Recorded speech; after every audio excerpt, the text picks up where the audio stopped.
Mukunda jewellers లో gratitude sale March 8th నుండి 11th వరకు flat 50% of on VA.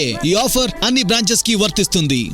And మీరు చెప్పండి అన్న, జనరల్గా ఇప్పుడు ఒకవేళ మీరు చాలా బిజీగా ఉన్నారు ప్రెసెంట్, అంటే ఒక పక్క సీరియల్స్ చేస్తున్నారు and right now you're doing something, రీసెంట్గా స్టార్ట్ చేశారు. సో ఈ టైంలో మీకు సడన్గా ఇప్పుడు బిగ్ బాస్ నుంచి ఆఫర్ వచ్చింది అనుకోండి, ఏం చేస్తారు? ఇప్పుడు ఆఫర్ వస్తేనా? ఇప్పుడు ఆఫర్ వస్తే ఈ టైంలో ఇంత బిజీ స్కెడ్యూల్లో ఉన్నప్పుడు ఇప్పుడు ఆఫర్ వస్తే వెళ్తాను నేను. వెళ్తారా?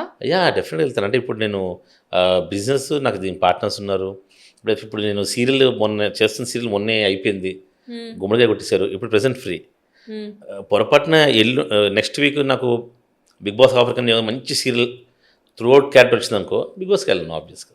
ఓకే, అంతే. సీరియల్లో రన్నింగ్ క్యారెక్టర్ అయ్యి కమిట్ అయ్యి అది నిజంగా వారానికి నాకు ఒక 5-6 రోజులు, నాకు నేను చెప్పాను కదా, నాకు మన ఇండస్ట్రీలో బిజీగా ఉండడం అంటే ఇష్టం. అంటే ఇందాక మీరు అన్నట్లుగా సీరియల్స్తో కంపేర్ చేస్తే 3-4 టైమ్స్ అక్కడ అమౌంట్ వస్తుంది కదా మరి ఏది బిగ్ బాస్లో? అయ్యో నేను నీకు అదే చెప్పాను కదా, అందరూ నేను అనట్లేదని చెప్తాను కదమ్మా. ఒక్కొక్కరికి ఒక ఇంటెన్షన్ ఉంటుంది. నా చిన్నప్పటి నుంచే ఓపెన్ చెప్తున్నా, నాకు చాలా పాపులర్ అవ్వాలి, ఫేమ్ తెచ్చుకుంటే ఇష్టం. ఎందుకంటే నా కంపెనీ పేరు కూడా ఫేమ్ టైం అని పెట్టాను అనమాట. నేను నిజంగా ఇప్పుడు ఓపెన్ చెప్పేస్తాను, నాకు రాజధాని హీరోస్ వీళ్ళందరికంటే కూడా చిన్నప్పటి నుంచి సుబ్బిరామరెడ్డి గారు అంటే చాలా ఇష్టం. ఎందుకో సుబ్బిరామరెడ్డి గారు అంటే నేను నా ఫ్రెండ్స్ అందరికి షేర్ చేస్తాను. ఇప్పుడు దాకా ఏ ఇంటర్వ్యూలు చెప్పలేదు ఇది. ఎందుకంటే నేను అపోలో హాస్పిటల్లో ఒకసారి ఏదో డిన్నర్ జరుగుతుంటే నేను అప్పుడే డ్యాన్స్ షో చేశాను. స్టేజ్ డ్యాన్స్ చేసేవాడిని. నేను కూర్చొని ఆయన అందరితో సరదాగా భోజనం చేస్తూ నన్ను మా పెద్దని తీసుకెళ్ళి పరిచయం చేశాడు. మా తమ్ముడు గారు అబ్బాయి డ్యాన్స్ చేసాడు, బాగా చేసావా, వెరీ గుడ్ అని చెప్పాడు. అలా భోజనం చేస్తాను అందరితో కలిసి, అందరి దగ్గర మింగిల్ అయ్యి. అప్పుడు అనిపించింది అనమాట, ఆ స్టేజ్కి ఆ రేంజ్కి. అంటే నా చిన్నప్పుడు నాకు శ్రీదేవి అంటే మన అందరికి చాలా ఇష్టం కదా, నాకైతే ప్రాణం అనుకో. శ్రీదేవి చనిపోయినప్పుడు నేను 3-4 రోజులు ఏడ్చాను కంటిన్యూగా. శ్రీదేవి గారిని కూడా అసలు హైదరాబాద్ తీసుకురావాలంటే సుబ్బరామరెడ్డి గారే, ఎందుకంటే ఒకసారి రవీంద్ర భారతి కూడా ఆయన తీసుకొచ్చారు. ఇలా ఉన్న వ్యక్తి అంత సింపుల్ ఎలా ఉన్నారబ్బా. అప్పుడు అనిపించింది, ఈ డబ్బు, ఈ పొగరు, ఈ బలుపు, వీటన్నిటికన్నా గొప్పది ఏంటంటే నువ్వెంత డబ్బు సంపాదిస్తే అంత డౌన్ టు ఎర్త్ అందరితో కలుస్తుంటే వాళ్ళందరూ మనకి రెస్పెక్ట్ ఉంది చూసావా, అది కిక్కిస్తుంది. ఇప్పుడు నేను ఫర్ ఎగ్జాంపుల్ నేను పెద్ద జాగ్వార్ కారు కొన్నా, కొన్ని కోట్లు సంపాదించా. అసలు నేను ఎవ్వరు కలవకుండా నేను ఎక్కడో ఉన్నాను అనుకో, స్టార్ హోటల్లో అనుకో, అప్పుడు నాకు లైఫ్లో కిక్ ఏముంటుంది నాకు అదే అనిపిస్తుంది. నాకు కొంతమంది డబ్బు ఉన్న చూస్తే జాలి వస్తుంటుంది, వాళ్ళ లైఫ్లో ఏం కిక్ ఉంటుందో అర్థం కాదు. అదే జాగ్వార్ కారు ఉన్నాడు సరదాగా రోడ్డు మీద వచ్చేసి సరదాగా అలా అందరితో కలిసేసి పోనీ, అప్పుడు సెక్యూరిటీ రీజన్స్ చాలా ఉంటాయి, అలా వెళ్ళిపోయి. ఇప్పుడు మనకి ప్రతి ఒక్కరు కూడా జై power star power star power star power star అంటున్నారు. అదే పవన్ కళ్యాణ్ సినిమాలు 12 సినిమాలు అట్టర్ ఫ్లాప్ అయ్యాయి కంటిన్యూగా. కానీ పవర్ స్టార్ ఒక డిప్యూటీ సీఎం ఎందుకు అయ్యాడు? జనాల్లోకి వచ్చాడు, ఆయనకి ఆ కిక్ తెలుసుకున్నాడు. నీకు అర్థం. అదే పవన్ కళ్యాణ్ గారు ఎక్కడో ఏసీ రూమ్లో ఉండి ఇలా మీడియాలో మైక్లో తప్పకుండా నాకు ఓటు వేయండి, మీరు డెఫినెట్గా నాకు ఓటు వేయండి అంటే డెఫినెట్గా గెలిచేవారా? అంటే నా ఉద్దేశంలో ఆయన ఎప్పుడైతే జీప్ మీద కూర్చొని రండ్రా అని చెప్పి పూలదండలు ఇసిరి నేనున్నాను మీకోసం జనాలు ఎప్పుడైతే ఎవర్రా మనల్ని ఆపేది, డెఫినెట్గా చెప్తాను. ఎనీ లీడర్ కానీ ఎనీ సెలబ్రిటీ కానీ ఎప్పుడైతే నువ్వు జనాల్ని ఎంజాయ్ చేస్తున్నావో, అంటే అట్లీస్ట్ నేను మళ్ళీ ఏం చెప్తాను, మళ్ళీ ఏదో సెక్యూరిటీ విరుద్ధంగా అలా కాదు, సరదాగా అంటే అందరు కామన్ పీపుల్కి తిరిగి అలా ఉంటావో ఎప్పుడు లైఫ్ లాంగ్ ఉంటారు. అంత పెద్ద ఎన్టీ రామారావు అయితే గొప్పలం కాదు కదా ఎవరు. అలాంటి ఎన్టీ రామారావే రోడ్డు మీద ఆగి ఒక ఎక్కడంటే స్నానం చేసేవాడంట, రెడీ అయ్యేవాడంట, వాష్ చేసుకునేవాళ్ళంట. ఏకధాటిగా సీఎం అయిపోయాడు ఫస్ట్ టైం నుంచోగానే, వితిన్ 4 months క్యాన్వాసింగ్లో. హరికృష్ణ గారు డ్రైవింగ్ చేసేవాళ్ళు. ఇదంతా చరిత్ర ఎందుకు చెప్పుకుంటాం మనం. సో నాకు అప్పుడు నాకు సుబ్రహ్మణ్యం చూసి అనిపించింది అనమాట, మనం ఎంత సంపాదించేసరికి కామన్గా నాకు నేను అందుకే అంటుంటాను అనమాట. నేను అందుకే మా ఏరియాకి వెళ్తుంటే ఇప్పటికీ, ఇందా నువ్వు మణికొండ వెళ్ళిపోయిన తర్వాత మారిపోయి అనుకున్నాను, ఆర్టీసీ కోసం వెళ్తాను సరదాగా. ఇప్పుడు ఎక్కడికి వెళ్తుంటాం, కళ్ళు తాగుతుంటాం, మా ల్యాండ్ దగ్గరికి వెళ్తాం, అక్కడ అందరినీ నాకన్నా ముందు ఫ్రెండ్స్ అందరిని పిలుస్తాను అనమాట.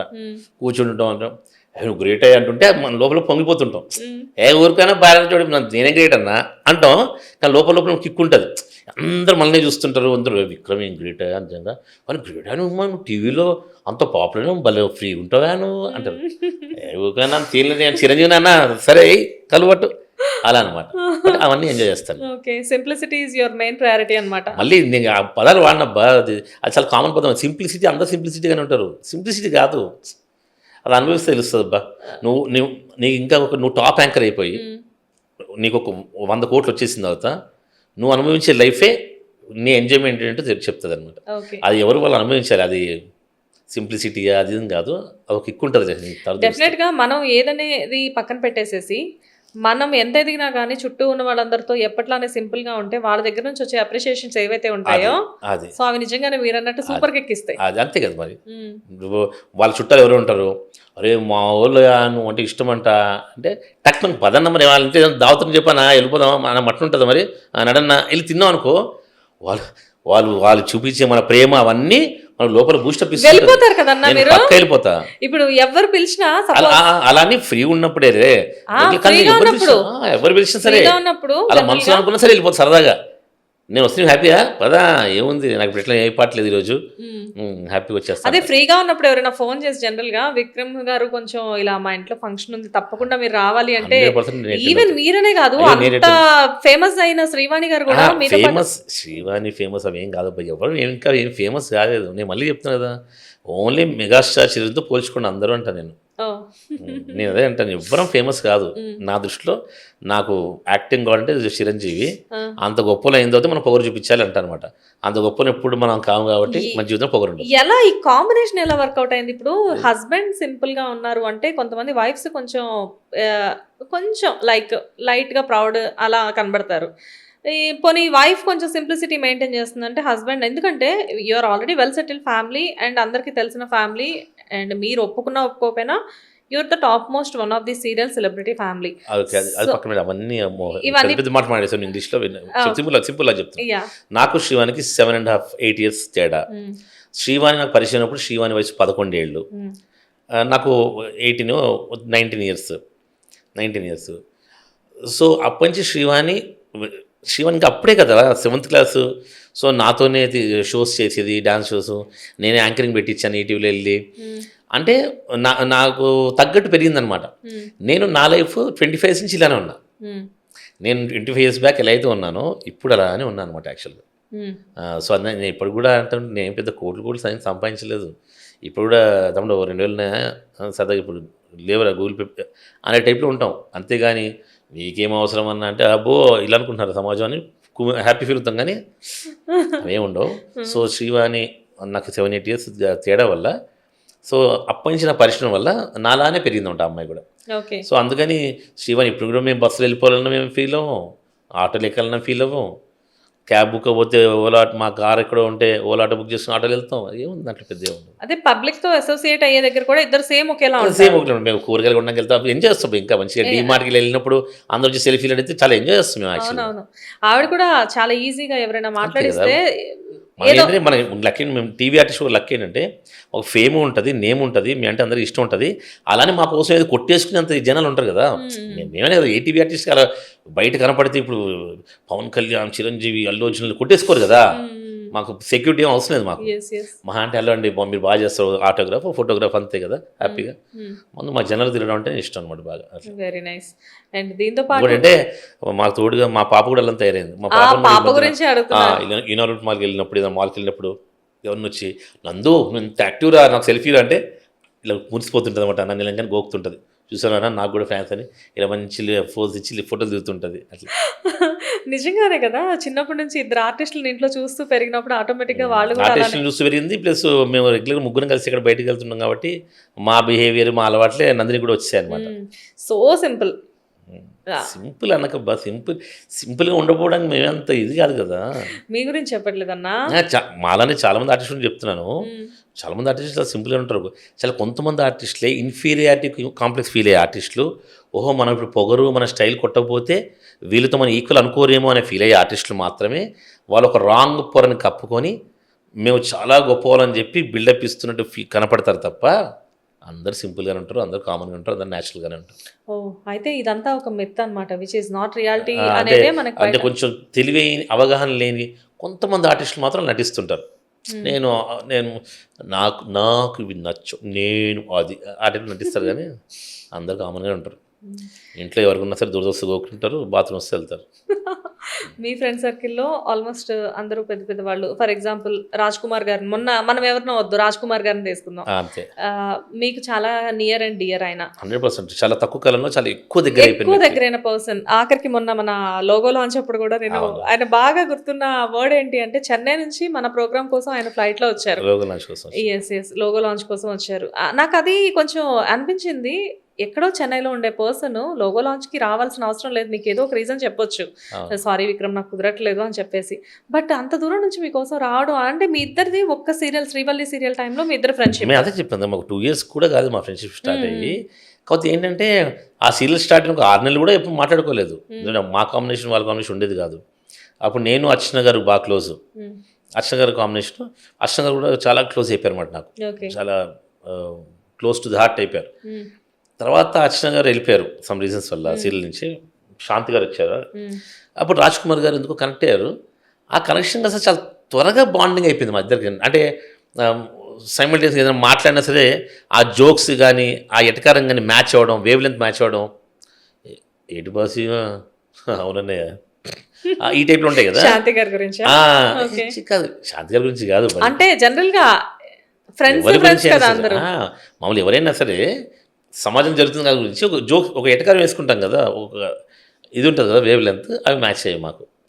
అలా బాగా బాండప్ అయిపోయాం. ఇదే క్వశ్చన్ నేను 'రాజ్ కుమార్' గారిని అడిగాను ఒక ఇంటర్వ్యూలో. విక్రమ్ అన్న అసలు మీకు ఎలాగా అంత కనెక్షన్?